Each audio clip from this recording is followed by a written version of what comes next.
Guys कैसे हैं। आज की इस वीडियो में हम आपको बताएंगे 9th स्टैंडर्ड के अलजेब्रा के कुछ क्वेश्चंस कितने सिंपल कितने इजी हैं आज आपको पता चल जाएगा। क्योंकि अब आपको भी पता है और हम भी जानते हैं कि आपका एनुअल एग्ज़ाम बस जस्ट कुछ दिन बाद होने वाला होगा या तो कहीं कहीं पर शुरू हो गया होगा।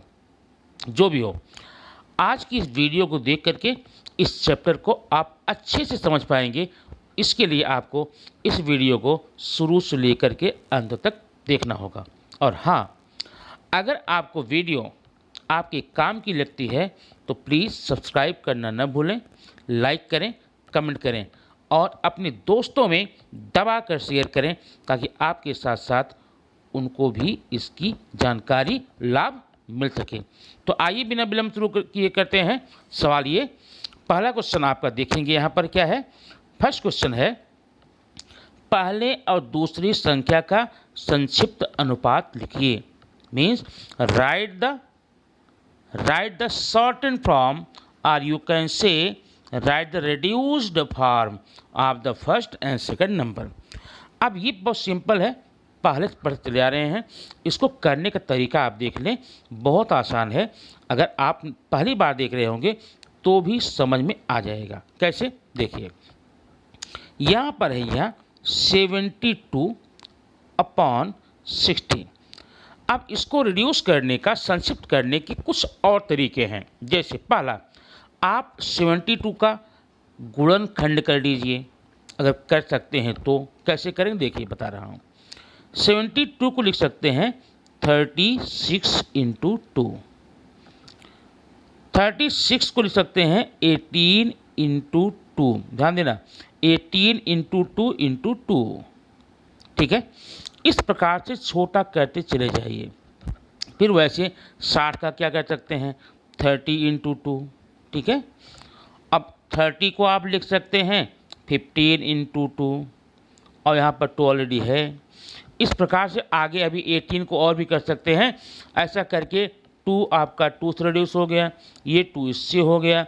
अब कैसे होगा, 3 6 जा 3 5 जा, 3 6 18, 3 5 15, ये आपका 65 आपका रिड्यूस फॉर्म होगा। हाँ, अगर आप शुरुआत में करते हैं तो। अगर आप ऐसा नहीं करना चाहते हैं, सिंपली बहुत अच्छा है, आसान है। ये देखिए है 72/60। अब आपको करना क्या है, ऐसी एक डिजिट, ऐसी एक नंबर लेना है जिसके टेबल में 72 भी आता हो और 60 भी आता है। बात समझ रहे हैं ना।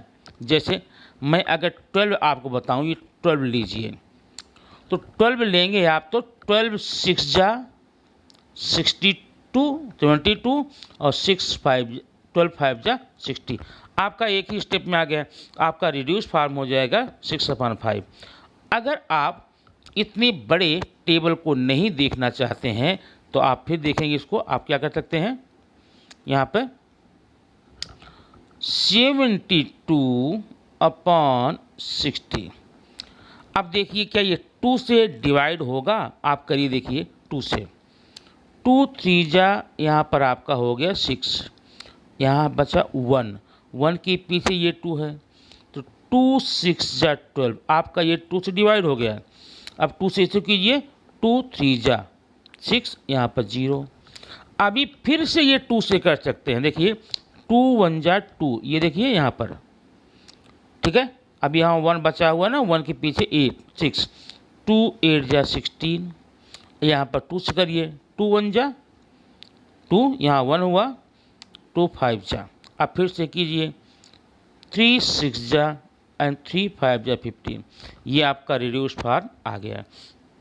जितनी भी विधियाँ बताए हैं, आप जिससे भी चाहें, जैसे भी चाहें, इससे रिड्यूस करके आप अपना आंसर ले सकते हैं। आपका रिड्यूस फॉर्म का आंसर 6/5 यहाँ पर होगा। अब देखिए क्वेश्चन नंबर 52/78। अब इसे भी आप 2 से डिवाइड करके छोटा कर सकते हैं। अगर आपको 13 का देखिए टेबल आता है, 13 4 जा 52। ठीक है, 13 6 जा 78 हो गया। अब 13 चौका 52, 13 छक्का 78, 4/6। अभी और ये छोटा होगा कैसे, देखिए 2 के टेबल में 4 भी आएगा और 6 भी आएगा। 2 2 जा 4, 2 3 जा 6, ये होगा आपका आंसर। इस प्रकार से आपने पहले क्वेश्चन में 2 सवाल थे, इसको देख लिया। अब आइए हम देखते हैं क्वेश्चन नंबर सेकंड में क्या कहा है। इसमें भी लगभग वैसे ही है। पहली संख्या और दूसरी संख्या का संक्षिप्त अनुपात ज्ञात करो। ये है 700/308। ये कैसे कट करेंगे, आप 2 से कीजिए, ठीक है, या 7 से कीजिए। 7 1 जा 7, यहाँ पर 1 हो गया, 100 हो गया ना। 7 1 के साथ 00 हो गया। अब यहाँ पर 7 चौक 28 यहाँ हुआ, फिर 7 चौक 28 यहाँ हुआ, ठीक है। फिर ये 4 से डिवाइड होगा, 4 दूनी 8 यहाँ हो गया, बचा यहाँ पर 2, यहाँ पर हो गया 20, 4 25 20, 4 1 के 4, 4 1 के 4, ये आपका हो गया 25/11, ठीक है। ये तो सिंपल था, किंतु आगे का जरा स्टेप आप देखेंगे, इसमें क्या कहा गया है। जो सिंपल ये कहा गया है 14 रुपीज़, और दूसरा स्टेप क्या है 12 रुपीज़ 40 पैसे, 14 रुपये, और दूसरा क्या है 12 रुपये 40 पैसे। पहले आप कीजिए 14 rupees equal to 14 into 100 equal to 1400, ये देखो पैसे हो गए। ये ध्यान देना, ऐसा हम क्यों कर रहे हैं। ऊपर पहले हम देखिए 700 रुपये और 308 रुपये, दोनों का जो इकाई है, जो पैमाना है, रुपये है। और आप अनुपात तभी निकाल सकते हैं जब दोनों के पैमाने, दोनों के मानक सेम हों। अब यहाँ नीचे देखिए, पहला पद तो है 14 रुपये, दूसरा है 12 रुपये 40 पैसे। तो या तो पूरा का पूरा रुपये हो या फिर पूरा का पूरा पैसे हो। तो हमने क्या किया, पैसे बनाया। 1 रुपये में 100 पैसे होते हैं, इसलिए 14 रुपये का आप यहाँ देख सकते हैं, 14 रुपये में 100 का हमने मल्टीप्लाई किया है, तो आपका 1400 पैसे हो गया। अब दूसरा देखिए, ऐसा लिखेंगे 12 रुपये प्लस 40 पैसे, मीन्स 12 इंटू 100 करेंगे प्लस 40 पैसे, ये होगा 1200 प्लस 40 इक्वल टू 1240, ये आपका हो गया। अब जरा देखेंगे, हम अलग से लगाएंगे, आप समझ आएगी। थोड़ा इंक चेंज करेंगे। यहाँ पे देखिए, आपका पहला 1400 है, दूसरा 1240। अब यहाँ करेंगे 1400, ठीक है, बटे 1240। अब इसको आप पहले के जैसे रिड्यूस करेंगे। कैसे करेंगे, 0 से 0 कट हो जाएगा। फिर आप देखिए किससे कट कर सकते हैं, 2 से करिए, 2 7 14 हो गया ना, पर यहाँ 0, यहाँ पर 2 6 12, 2 दूनी 4, फिर करिए 2, यहाँ 35 होगा कट करने पर, ये 31 होगा। तो आपका आंसर हो जाएगा 35/31। इस प्रकार से आप इसका क्वेश्चन आपने देख लिया कैसे रिड्यूस करते हैं। आइए कुछ आगे क्वेश्चन देखते हैं। क्वेश्चन नंबर 2 में क्या है, नीचे लिखे गए प्रतिशत को संक्षिप्त अनुपात में लिखिए। ये भी भैया आपका वैसे है, यहाँ पर 75/100 करेंगे। इसको पहले के जैसे, जैसे आपने फर्स्ट में किया, सेकंड में किया, वैसे हम करेंगे। 25 या 75, 25 से 100, आपका हो गया 3/4, ये आंसर। ऐसा आप इसका भी कर लीजिए, ठीक है। क्वेश्चन नंबर 4 देखिए, यहाँ पर ध्यान देना, ध्यान इसलिए देना है क्योंकि अभी ये शाब्दिक सवाल आपका यहाँ पर आ गया। इसमें क्या कहा गया है, 3 मजदूर मिलकर एक दीवार को 8 दिन में बना सकते हैं, तो 6 दिन में उसी दीवार को कितने मजदूर बनाएंगे। अब यहाँ पर आप लिखेंगे ऐसे, ध्यान दीजिए, दिन, और यहाँ लिखेंगे मजदूर, दिन और मजदूर, ऐसे लिख लेना, अच्छा रहेगा। दिन कितने हैं, 8 दिन। 8 दिन में बनाने के लिए चाहिए 3 मजदूर, तो 6 दिन में बनाने के लिए यहाँ पर कितने मजदूर चाहिए। आप मान लीजिए, माना 6 दिन में बनाने के लिए हमें x मजदूर चाहिए। अब एक चीज़ यहाँ बहुत ध्यान देखना, समझना इसको। अगर 8 दिन में बनाना है तो 3 मजदूर लगेंगे, बराबर है। और उसी काम को 6 दिन में करना है तो मजदूरों की संख्या घटानी पड़ेगी कि बढ़ानी पड़ेगी, ध्यान देना। अगर 8 दिन में करना हो तो 3 मजदूर लगेंगे, और उसी काम को कम दिन में करना हो तो मजदूर बढ़ाने पड़ेंगे। मतलब यहाँ पर उल्टा, इनडायरेक्ट विलोम अनुपात है, विलोम संबंध है। मतलब दिनों की संख्या अगर घटाएंगे मजदूर बढ़ाने पड़ेंगे। तो आप एक लाइन लिखेंगे यहाँ पर, अब मैं यहाँ लिख नहीं रहा हूँ, आप लिखेंगे यहाँ पर दिन और मजदूरों की संख्या में विपरीत अनुपात का संबंध है या अप्रत्यक्ष संबंध है। तो जब इतना लिख लेंगे, जब आप अप्रत्यक्ष संबंध हो जाए, सीधा इसका गुणा यहाँ और इसका गुणा यहाँ करेंगे। कैसे करेंगे देखिए, 6 गुणे x कर लिए ना, इसका बराबर 8 गुणे 3, ठीक है। तो अब जरा इंक में चेंज कर बता दूं आपको, समझ में आएगा। अच्छा, तो 6 गुणे x बराबर 8 गुणे 3, तो 1 x बराबर 8 गुणे 3/6। अब देखिए 3 1 के 3, 3 दूनी 6, 2 1 के 2, 2 चौक 8। आपका आंसर आएगा 4 दिन। इस प्रकार से आप इसको लगा सकते हैं, ठीक है। और ध्यान रखना, जितने भी सब्जेक्ट हैं स्पेशली अलजेब्रा ज्योमेट्री के, जब तक आप स्वतः प्रैक्टिस नहीं करते हैं तब तक ये आपको कंफर्म नहीं होगा। कंफर्म करने के लिए, एग्ज़ाम में अच्छा नंबर पाने के लिए आपको इसे कंटिन्यूसली प्रैक्टिस करते रहना होगा, ठीक है। प्रैक्टिस करने से आप में परफेक्शन आएगा, आप अच्छा नंबर पा सकते हैं।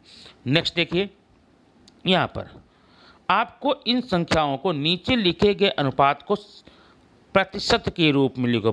प्रतिशत का मतलब नीचे का भाग जो हर है वो 100 हो जाए। बहुत सिंपल है। अब यहाँ मैंने लिखा 15/25, ध्यान देना। अभी इसको, इस 25 को हमें क्या बनाना है, 100 बनाना है, तभी तो प्रतिशत होगा। नीचे वाले को हम 100 बनाएंगे तभी जाके प्रतिशत होगा। अब आप जरा सोचिए 25 के साथ आप क्या करेंगे ये 100 हो जाए। सीधी बात है भाई, 25 में अगर 4 का गुणा कर देंगे तो 100 हो जाएगा।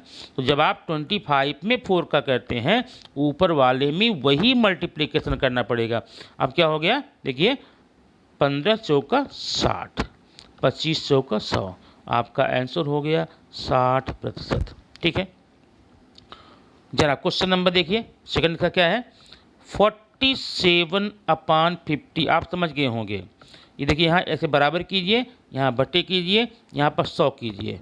अब आप ये बताइए 50 को 100 बनाने के लिए क्या करना पड़ेगा, 2 का गुणा करना पड़ेगा। जब नीचे 2 का गुणा करना पड़ा, वही काम आप ऊपर भी करेंगे। तो 47 दूनी 94, ये आपका आंसर हो गया 94%, ठीक। बस इतना सा करना है। थर्ड देखिए, थर्ड में है 546/600। अब ध्यान देना, बराबर यहाँ हमको करना है 100, मीन्स यहाँ पर 100 को 100 तक लाना है। अब ये 100 कैसे बनेगा, सिंपल सी बात है। अगर 600 में हम 100 का डिवीजन करें, यहाँ मल्टीपल नहीं, डिवीजन करें ऐसे, ठीक है, तो क्या हो जाएगा, ये 100 हो जाएगा, ठीक है ना। तो जब आपने यहाँ, एक मिनट, आप 600 में 6 का डिवीजन करेंगे, कितने का, 6 का, तो 100 हो जाएगा। तो वही काम आप ऊपर भी करेंगे।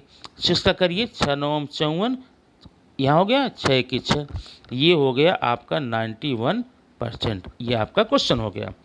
अब आइए देखते हैं क्वेश्चन नंबर 6 में क्या है। अब ये शाब्दिक सवाल है, जरा इसको देखिएगा। इसमें आभा और उसकी माता की वर्तमान आयु का अनुपात 2:5 है। आभा के जन्म के समय माँ की आयु 27 वर्ष थी, तो उन दोनों की वर्तमान आयु ज्ञात करो। बात समझ आई ना। अब देखिए, तो यहाँ पर लिखेंगे माना, ऐसा आप लिखेंगे थोड़ा सा, माना आभा की वर्तमान आयु बराबर 2x, ठीक है, और उसकी माँ की वर्तमान आयु 5x, ठीक है। अब आप ये सोचिए, अगर एक लड़की है उसकी उम्र 5 साल है और उसकी माँ की उम्र 20 साल है या 30 साल है, तो जब लड़की का जन्म हुआ था उस समय उसकी माँ की आयु कितनी रही होगी? कैसे निकालेंगे? माने इस समय की आयु से लड़की का आयु घटा देंगे। तो आभा के यहाँ लिखेंगे, आभा के जन्म के समय, आभा के जन्म के समय माँ की आयु बराबर कितना होगा? इस समय माँ की आयु कितनी है? 5x। आभा की कितनी है? 2x। बराबर कितना हुआ? 3x। इसका मतलब आभा के जन्म के समय उसकी मम्मी की आयु 3x रही होगी। लेकिन क्वेश्चन में ये कहा गया है आभा के जन्म के समय मम्मी की आयु 27 साल थी। इसका मतलब इस क्वेश्चन में दिया है 27 साल और हम निकालें 3x। इससे क्या हुआ? 3x बराबर 27। ठीक है, तो 1x बराबर कितना होगा? 27/3 बराबर 9। तो x का मान आ गया 9। अब ध्यान देना, अभी ये उत्तर नहीं है। जब x का मान 9 आ गया तो इस समय बताइए उसके मम्मी की आयु कितनी है? उसके आभा की आयु कितनी? 2x है ना। 1x बराबर 9, इसलिए आभा की आयु हो जाएगी, यहाँ लिखेंगे आभा की आयु बराबर 2 गुणे x माने 9 बराबर 18 साल और उसकी माँ की आयु 5x है, 5 गुणे 9 बराबर 45 साल। तो हो जाएगी आभा की उम्र 18 होगी और उसकी मम्मी की उम्र कितनी होगी? 45 साल होगी। ये क्वेश्चन नंबर 6 रहा। अब आइए देखते हैं क्वेश्चन नंबर 7। वत्सला और सारा की वर्तमान आयु 14 वर्ष 10 साल है। ध्यान देना, कितने वर्ष के बाद उसकी आयु का अनुपात 5:4 हो जाएगा? अभी आपको ये बताना है, अभी उनकी आयु कितनी है? 14 और 10। कितने वर्ष के बाद उनकी आयु 5:4 हो जाएगी? मान लो x वर्ष बाद, x वर्ष बीतेगा तो उनकी आयु का अनुपात जो है 5:4 होगा। तो आप लिख लेंगे माना x वर्ष बाद। अब x वर्ष बाद बताइए वत्सला की आयु कितनी होगी? इसमें 14 है, x जोड़ देंगे। ठीक है, और सारा की 10 है, धन x जोड़ देंगे। ये बराबर कितना हो रहा है? ये 5/4। अब तिरिया गुणा कर लो, 4 का गुणा यहाँ करो, 14 चौका 56 धन 4x, 5 का यहाँ करो बराबर 50 धन 5x। पक्षांतर कर लो, ये 56 यहाँ है ना, यहाँ देखो पक्षांतर 50 लाओ यहाँ, 56 ऋण 50 बराबर 5x ऋण 4x। ठीक है, 5x में से 4x घटाने में कितना बचेगा? 1x। 1x बराबर 6। मतलब 6 वर्ष के बाद, मैंने यही बताया था ना, माना x वर्ष के बाद, x मान 6 आ गया, 6 वर्ष के बाद उनकी आयु का अनुपात 5:4 हो जाएगा। अब आइए क्वेश्चन नंबर 8 देखेंगे। रेहाना उसकी माँ की वर्तमान आयु का अनुपात 2:1 है। 2 वर्ष बाद उनकी आयु 1:3 हो जाएगी। सिंपल क्वेश्चन पहले जैसा। मान लेना, माना रेहाना की आयु 2x और उसकी माँ की आयु 7x, 2x 7x। अब देखिए 2x:7x ऐसा है ना।